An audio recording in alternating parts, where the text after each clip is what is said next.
Okay, so think about mirrors for a second. You glance in one every morning, right? Hmm. Catch your reflection in shop windows. Hmm. Check the rear view in the car. They're everywhere. Absolutely. Ubiquitous. But do we ever really stop and think about what's actually happening on that shiny surface? The physics of it. Exactly. And, it seems simple, but how light actually bounces off a mirror, that involves some really core physics principles, Right. stuff that's fundamental to optics, really. So that's our mission today, isn't it, for this deep dive? We want to go beyond just, using mirrors. Yeah, get under the hood.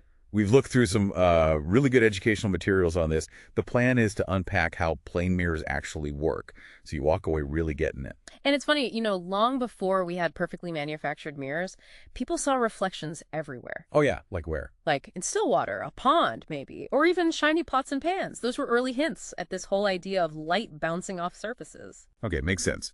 So let's start right there. The absolute basics. What is reflection? Well, simply put, reflection is just light hitting a surface and bouncing back, instead of going through or getting absorbed. Okay. Now, whenever light hits any object, a few things can happen. Some light might pass straight through if the object's transparent or translucent. Like glass. Right, or some light gets absorbed by the object. That's part of why things have color or why they warm up in the sun.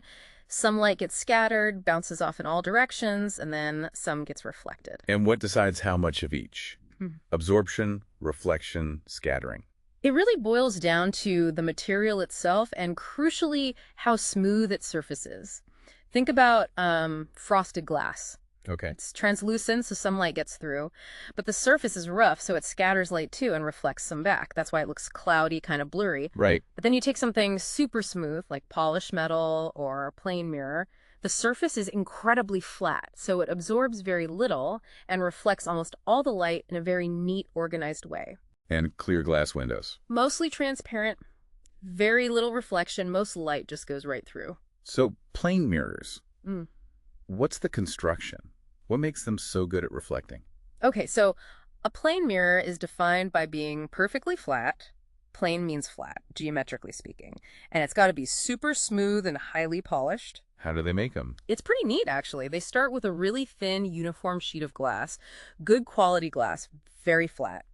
Then one side gets coated with a thin layer of silver. That's the bit that does the reflecting. Ah, the silver. Yep. But silver can tarnish or get scratched easily, so they protect it. They usually put a coat of paint over the silver, often something like red lead oxide paint. Interesting. And you specified plane mirrors. There are other types. That's right. The main two categories are plain flat ones and spherical mirrors, which are curved. Like funhouse mirrors.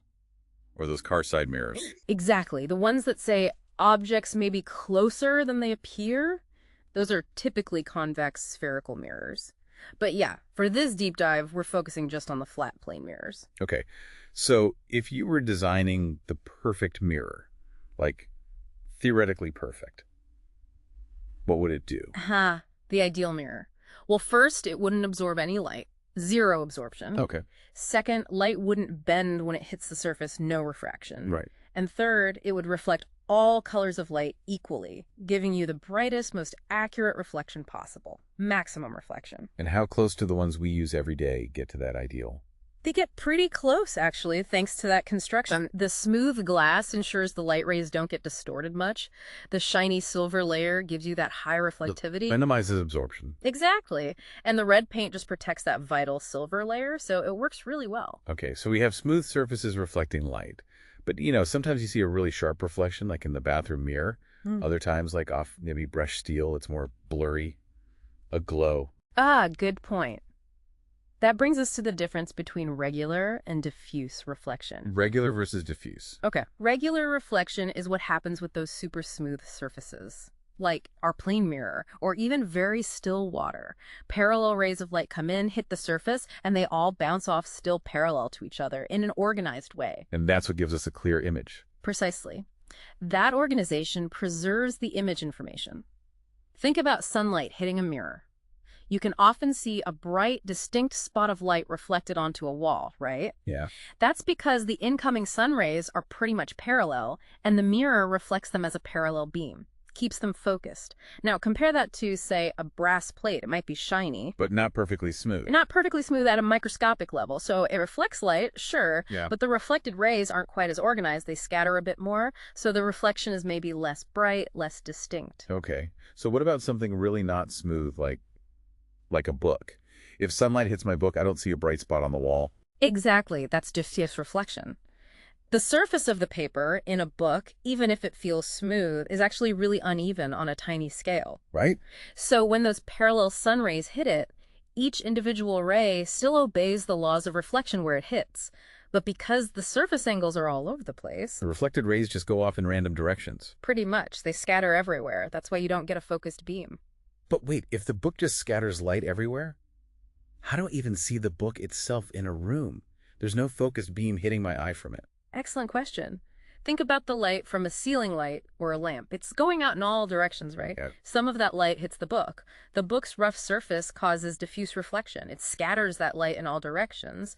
Some of those scattered rays happen to travel directly into your eyes. So I can see the book from anywhere in the room because it's scattering light from the room light towards me. You got it. Diffuse reflection is actually what allows us to see most non-shiny objects around us. Okay, so regular reflection gives clear images. Diffused reflection lets us see the object itself. But you're saying the basic rules of light bouncing off are the same for both. Absolutely. At the point where each light ray hits the surface, whether it's a mirror or a piece of paper, it follows the exact same fundamental laws. The overall effect is different because of the surface texture, but the underlying physics is identical for each ray. Okay, so let's dig into those laws. The laws of reflection. Sounds important. They are. They're the two core rules. So first, let's define a few terms. Imagine a ray of light heading towards the mirror surface. Okay. We call that the incident ray. Where it hits the mirror, that specific spot is the point of incidence. Got it. The ray that bounces off is the reflected ray. Now here's a key concept. Imagine drawing a line perfectly perpendicular, like 90 degrees, to the mirror's surface at the point of incidence. Okay, a perpendicular line. We call that line the normal. It's just a reference line. Normal. Okay. Now, the angle between the incoming incident ray and this normal line, that's the angle of incidence. We usually call it angle I. I for incidence. Makes sense. And the angle between the outgoing reflected ray and the normal, that's Yeah. the angle of reflection. And for reflection. Okay, I'm picturing it. Incident ray, reflected ray, normal line in between, angles I and R. What are the laws? Law number one, the incident ray, the reflected ray, and the normal line all lie in the same flat plane. Like they could all be drawn flat on a piece of paper. They don't, like, bounce off sideways. Exactly. No weird out-of-plane bouncing. They stay in that 2D plane defined by the incoming ray and the normal. Okay. Law 1, same plane. What's law 2? Law 2 is super specific and really important. The angle of incidence is always equal to the angle of reflection. Always. Always. Angle I equals angle R, no exceptions. If light comes in at 30 degrees to the normal, it leaves at 30 degrees to the normal on the other side. Huh. Simple but powerful. Very. And our source material mentioned a nice little experiment to show this using pins. Oh, yeah. How does that work? It's a classic physics class demo. You stick a mirror upright on a piece of paper. Then you stick 2 pins in the paper to define the path of an incoming light ray, the incident ray. Okay. Then you look into the mirror from the side, and you place 2 more pins so that they line up perfectly with the reflection of the first 2 pins you see in the mirror. These define the reflected ray. Ah, clever. Then you take the mirror away, draw lines connecting the pinholes for the incident and reflected rays, draw in the normal where the light hit the mirror line, and you measure the angles I and R. And they should be equal. They should be equal, demonstrating the second law. And you can also see that all your lines are flat on the paper, confirming the first law. Neat. Okay, so these laws, I equals R and everything in the same plane. Yeah. How does that create the image I see, the sort of me behind the glass? Right, the ghost image. Yeah. It all comes down to how our brains interpret those reflected rays. Take just one single point on an object, say, the tip of your nose. Light rays are bouncing off your nose in all directions. Some of those rays travel towards the mirror. Each one hits the mirror and reflects according to the law. Angle I equals angle R. Right. Now, your eyes collect these reflected rays, but your brain assumes that light always travels in perfectly straight lines. It doesn't know the light bent at the mirror. Ah. So your brain traces those reflected rays backwards in straight lines behind the mirror. As if they came straight from behind it. Exactly. And where those traced back lines appear to converge or come from, that's where your brain constructs the image of the tip of your nose. Do that for every point on the object, and you see the whole image seemingly located behind the mirror. And it always looks like it's the same distance behind the mirror as I am in front. Is that just how it feels, or is that real? Oh, that's very real. It's a direct geometric consequence of the law of reflection and the flatness of the mirror. Because angle I equals angle R for every ray, the geometry works out perfectly so that the virtual image point appears exactly as far behind the mirror along a perpendicular line as the actual object point is in front. Perfect symmetry. Perfect symmetry across the mirror plane. The sources had that little did you know bit. If you see a friend reflected in a mirror, they look like they're standing behind it the same distance away. It's because the light path length makes it seem that way. Okay, so image distance equals object distance. What else characterizes the image in a plane mirror? You said it's a virtual image. Right. So 4 key things. 1, the image is the same size as the object, no magnification or shrinking. Okay. 2, it's upright or erect, it's not upside down. Right, thankfully. 3, it's laterally inverted, left and right are swapped. The classic mirror flip. Yep. And 4, it's virtual, which means you can't project it onto a screen. It only appears to be behind the mirror. Let's talk about that lateral inversion more. The left-right swap. So if I raise my right hand... Your reflection appears to raise its left hand. Weird when you think about it. It is. It's this consistent horizontal flip. The sources suggested trying it. Raise your left hand. The image raises its right. Touch your right ear with your left hand. The image touches its left ear with its right hand. Precisely. It's always side to side. They use the word AMA as an example. In the mirror, it looks like TIMA, flipped horizontally. But this isn't just a party trick, right?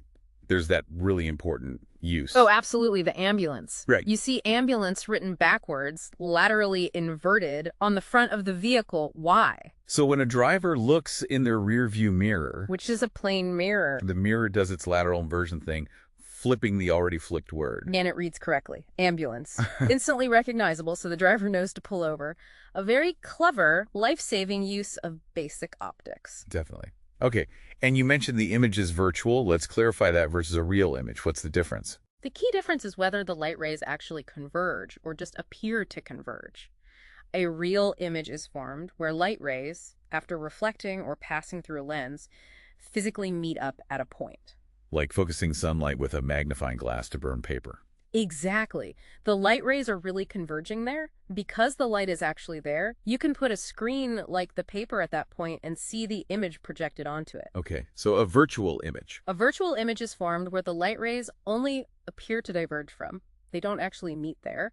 Like with our plane mirror, the reflected rays spread out, but our brain traces them back to a point behind the mirror. But there's no actual light converging back there. Nope. So you can't put a screen behind the mirror and see the image projected on it. It only exists as an optical perception. And plane mirrors always produce virtual images. Always. That's their nature.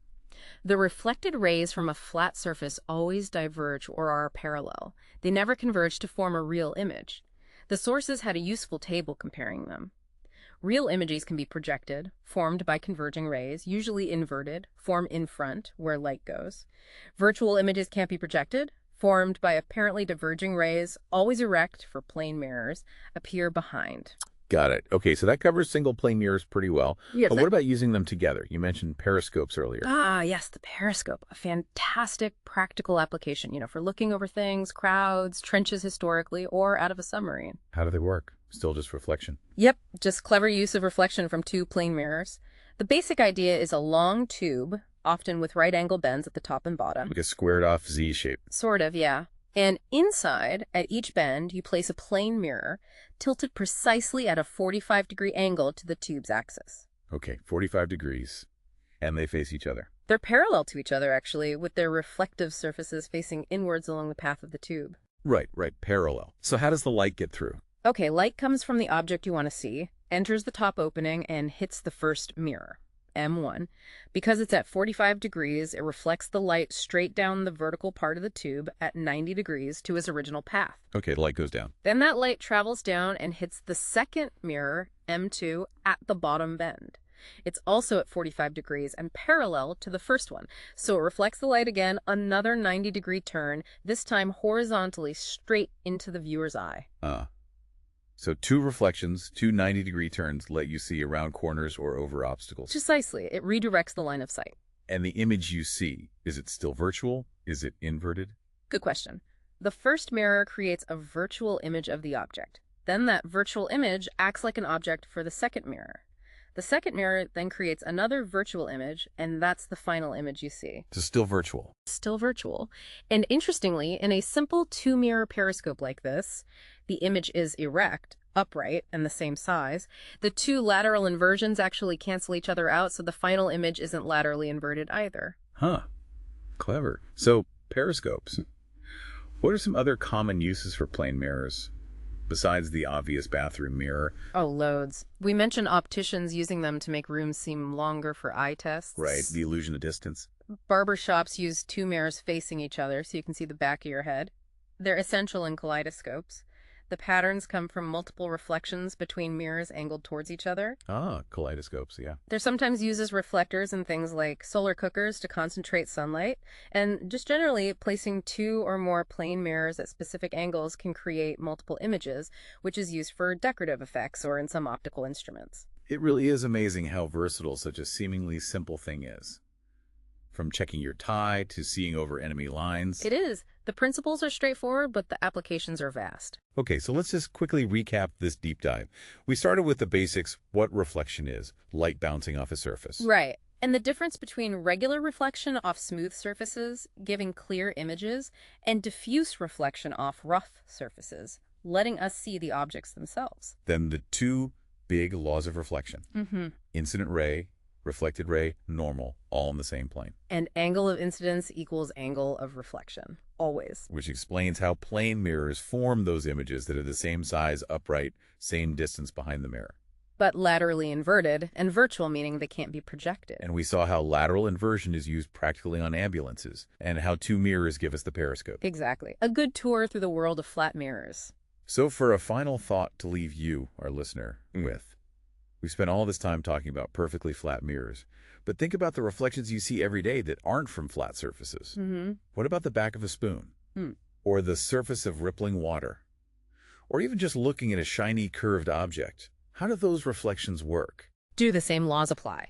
How might those basic laws of reflection we discussed, angle I equals angle R, still be playing out, even on those complex curved surfaces? Just look around. Pay attention to the reflections you see, and maybe think about the light's journey with this stuff in mind. You might see things a little differently.